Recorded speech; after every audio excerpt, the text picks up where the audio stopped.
不是一把纯粹的刻刀，3世纪甚至比排名第1的猎榜刻刀还要高。这把刻刀的品质简直神乎其技。宇浩这小子肩头的担子，学院还有许许多多的人，宇浩不肯像菜头这样。Halo guys, balik lagi sama Ketua Sekte. Gimana kabar teman-teman semuanya? Baik-baik aja ya kan? Waduh, yang mudik dari kampung halaman hati-hati ya guys ya. Semoga kalian selamat sampai tempat tujuan. Amin. Nah, di video kali ini kita bakalan ngelanjutin lagi pembahasan alur cerita Donghua Souls 2 episode 146 ya guys ya.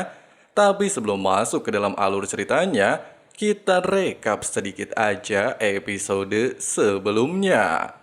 Dengan bantuan kekuatan Dewa Emosi yang mampu memblokir kendali di Tian atas liontin skala terbalik, Yu Hao pada akhirnya berhasil secara langsung terkoneksi dengan Dewa Emosi. Selain mendapatkan sebuah teknik tebasan tarian naga hujan, Yu Hao juga secara resmi menjadi pewaris tahta Dewa Emosi, bahkan mendapatkan 2 hadiah luar biasa dari sang dewa. Sedangkan salah satunya adalah pisau ukiran hantu, dan pisau ukiran tersebut akan digunakan untuk mengukir alat roh tungkupil level 9. Terus gimana sih keseruan alur cerita di episode kali ini? Penasaran ya kan? Jadi langsung aja simetriskan posisi rebahan kalian. Inilah waktunya kita baku hantam.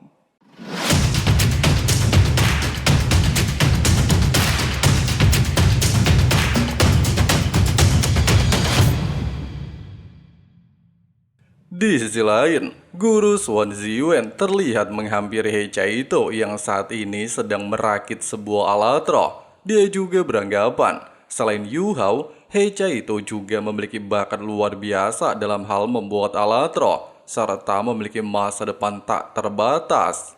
Meskipun Guru Xuan sangat menyayangkan Yu Hao tidak sepenuhnya mengabdikan diri kepada alat roh seperti He Chaito, namun dia juga menyadari satu hal, di mana selain dirinya, banyak orang juga menaruh harapan besar kepada Yu Hao. Dan hal itulah yang membuat Yu Hao tidak sepenuhnya bisa fokus menjadi seorang master alat roh.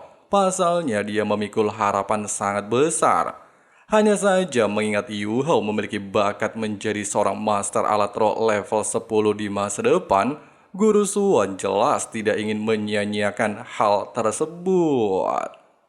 宇浩这小子肩头的担子，学院还有许许多多的人，宇浩不肯像菜头这样。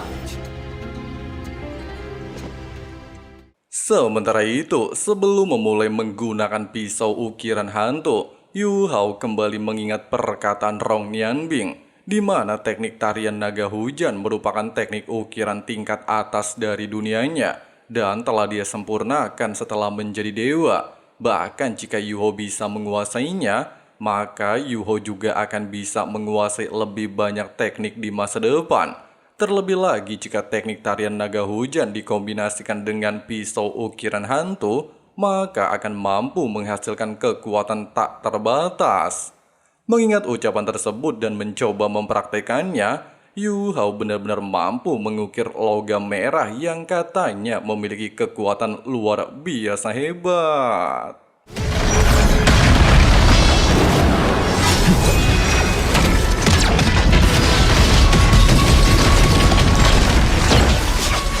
Keesokan harinya, melihat Yu Hao mampu menyelesaikan pembuatan cangkang luar dengan sempurna hanya dalam waktu 1 malam, jelas membuat Xuan Ziwen benar-benar terkejut. Terlebih lagi hal seperti ini hanya bisa dilakukan oleh orang-orang tertentu di wilayah Kekaisaran Matahari Bulan. Tidak sampai di sini, melihat Yu Hao juga telah menyelesaikan 2 susunan formasi inti. Hal itu membuat Xuan Ziwen tidak lagi bisa berpikir jernih. Dia bahkan bertanya-tanya, apakah Yu Hao benar-benar seorang Dolo 8 cincin roh, atau mungkin telah menjadi seorang Feng Hao Dolo 9 cincin roh. Dengan adanya pemikiran tersebut, Suan Ziwen lantas berniat untuk mengawasi secara langsung bagaimana Yu Hao mengukir formasi inti ketiga, di mana inti ketiga dikatakan menjadi bagian paling sulit dari tungku alat roh level 9. Jika Yu Hao benar-benar mampu mengukirnya secara sempurna, maka hal itu sudah membuktikan Yu Hao telah memiliki kemampuan awal seorang master alat roh level 9. 不是一把纯粹的刻刀，但是甚至比排名第一的猎榜刻刀还要高。这把刻刀的品质简直神乎其技。 Bukan hanya mampu merasakan pisau ukir yang digunakan Yu Hao tidak biasa, Suan Ziwen juga tidak mampu melihat secara detail gerakan dan teknik yang digunakan Yu Hao. Bahkan ketika Yu Hao baru saja selesai membuat inti formasi ketiga, Suan Ziwen dengan tergesa-gesa segera bertanya, dari mana Yu Hao mendapatkan teknik ukiran yang baru saja dia gunakan. Hanya saja, ketika Yu Hao ingin menunjukkan pisau ukir miliknya, serta memperlihatkannya kepada guru Suan Ziwen, pisau ukiran hantu justru menolak untuk berinteraksi dengan guru Suan Ziwen, sehingga menandakan satu hal, dikarenakan pisau ukiran hantu telah menyatu dengan Yu Hao, serta memiliki kehendaknya sendiri, maka pisau tersebut tidak mengizinkan orang lain untuk menggunakannya. Sambil mengagumi hal tersebut, Guru Suan juga menegaskan, meskipun dia tidak tahu dari mana asal pisau ukiran hantu dan teknik yang digunakan Yu Hao, namun dia bisa membayangkan kalau teknik yang digunakan Yu Hao bisa menjadi teknik paling kuat di dunia, bahkan bisa disebut sebagai teknik tingkat dewa. Dengan adanya alasan tersebut, Guru Suan Ziwen meminta Yu Hao untuk mengajarinya, bahkan bersedia memanggil Yu Hao dengan sebutan guru. Sambil mengatakan kalau Guru Suan akan selalu menjadi gurunya, Yu Hao juga mengatakan mendapatkan teknik dan pisau ukiran hantu secara tidak sengaja, bahkan belum sepenuhnya menguasainya. Namun mengingat mereka adalah anggota Sekte Tang, Yu Hao bersedia mengajari Guru Suan dan He Chaito, sehingga mereka bertiga bisa memperkuat Sekte Tang. 好，极好！我将刀法传授给您和二师兄，您永远是我的老师。 Keesokan harinya, Tang Ya terlihat berjalan-jalan keliling aula Sekte Tang untuk melihat perkembangan sektenya. Meskipun dia merasa senang Sekte Tang kembali bangkit, namun dia juga terlihat murung. Pasalnya dengan kondisinya saat ini, dia tidak bisa berkontribusi apapun kepada Sekte Tang. Sampai akhirnya, Tang Ya tanpa sengaja memasuki ruangan tempat Yu Hao dan He Chaito berlatih mengukir formasi dengan teknik tarian naga hujan. 我就来看看，不打扰你们了。好啦，我全都记起来了。没事，何师兄，咱们再来。 Melihat perkembangan sektenya saat ini, Tang Ya lantas teringat saat pertama kali bertemu dengan Yu Hao dan mengajaknya menjadi bagian dari Sekte Tang, serta membangun kembali Sekte Tang dan meraih kejayaan. Namun sayangnya, dia saat ini justru tidak bisa berbuat apapun dan hanya mengandalkan bantuan anggota sektenya. 小雅， Beberapa saat kemudian, sambil membawa Tang Ya menikmati sunrise yang entah di mana lokasinya, Baby terlihat bertanya bagaimana kondisi kekasihnya. Sementara Tang Ya dengan murung mengatakan tidak ada hal istimewa. Pasalnya energi kehidupannya terus menurun setiap waktunya.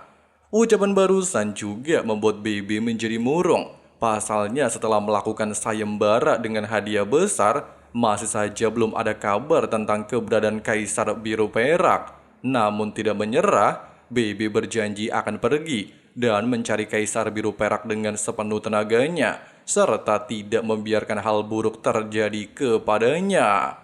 Hanya saja, Tang Ya menolaknya dan mengatakan jika hidupnya hanya tersisa beberapa bulan, dia ingin Baby tetap berada di sisinya, bekerja sama membangun Sekte Tang. Pasalnya dia sudah merasa bahagia bisa melihat Sekte Tang seperti saat ini.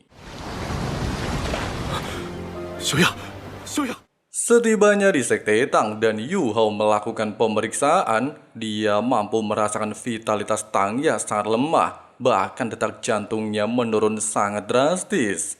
Dikarenakan akademi belum mendapatkan kabar apapun tentang Kaisar Biru Perak, Baby sempat bertekad pergi ke hutan Stardo, melakukan apapun demi mendapatkan informasi keberadaan Kaisar Biru Perak. Hanya saja Yu Hao memintanya untuk tidak panik. Kondisi Tangya saat ini belum mengancam jiwanya. Hanya saja tubuhnya terlalu lemah dan jatuh ke dalam koma. Hal itu merupakan respon alami dari tubuhnya untuk mempertahankan kehidupannya. Perkataan barusan justru membuat Susansi yang kali ini panik. Mereka tidak lagi memiliki banyak waktu menemukan Kaisar Biru Perak, sehingga bertanya, apakah Yu Hao memiliki solusi lain? Yu Hao menegaskan, dia memiliki keyakinan 100% untuk memperpanjang hidup Tangya. Namun pertama-tama, dia haruslah segera menyelesaikan Tungku Pil tingkat 9. Singkat cerita, di bawah bantuan guru Swan Ziwen dan Hei Caito, Yu Hao pada akhirnya berhasil menciptakan alat roh Tungku Pil tingkat 9. Bahkan tidak membuang-buang waktu, dia segera melakukan uji coba pembuatan pil.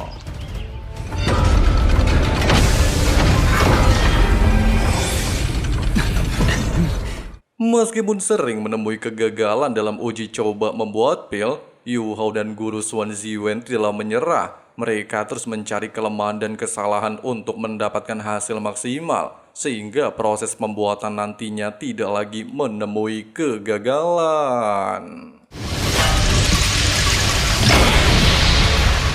Sampai akhirnya setelah waktu yang tidak diketahui, Yu Hao berhasil menciptakan 7 pil Qian Kun. Bahkan tanpa jeda, Yu Hao segera membawa 1 pil untuk diberikan kepada Tangya.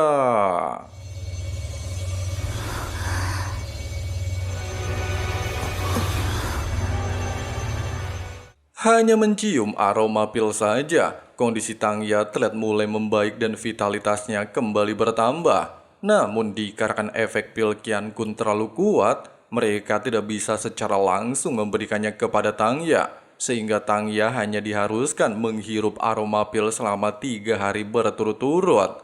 Kemudian setelah kondisinya stabil, Baby harus membagi pil menjadi 7 bagian, serta melarutkan 1 bagian dalam air setiap 10 hari sekali. Dengan begitu, maka umur Tangya pastilah bisa diperpanjang selama 3 tahun ke depan. Singkatnya, di saat Baby tidak tahu harus berterima kasih seperti apa kepada Yu Hao, Yu Hao sendiri menegaskan sudah menjadi tanggung jawabnya. Tidak hanya itu, dikarenakan sebelumnya Yu Hao telah membuat 7 pil Qian Kun dan kini hanya tersisa 6, dia berniat memberikan 1 pil kepada Elder Swan, sehingga bisa membantunya menembus level 99. 1 pil lagi dilarutkan ke dalam air dan diminum oleh seluruh anggota Sekte Tang, sedangkan 4 sisanya diminum sesuai dengan kemajuan kultivasi setiap anggota.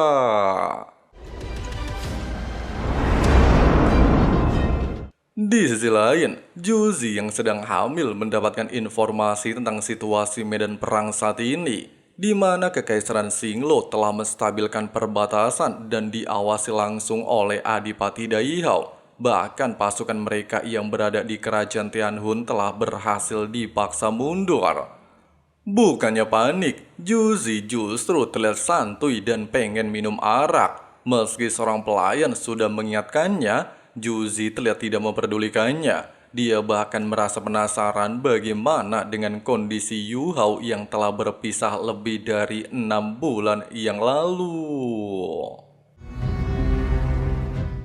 Nah guys, begitulah pembahasan alur cerita Donghua Shaolin 2 episode 146-nya ya guys ya.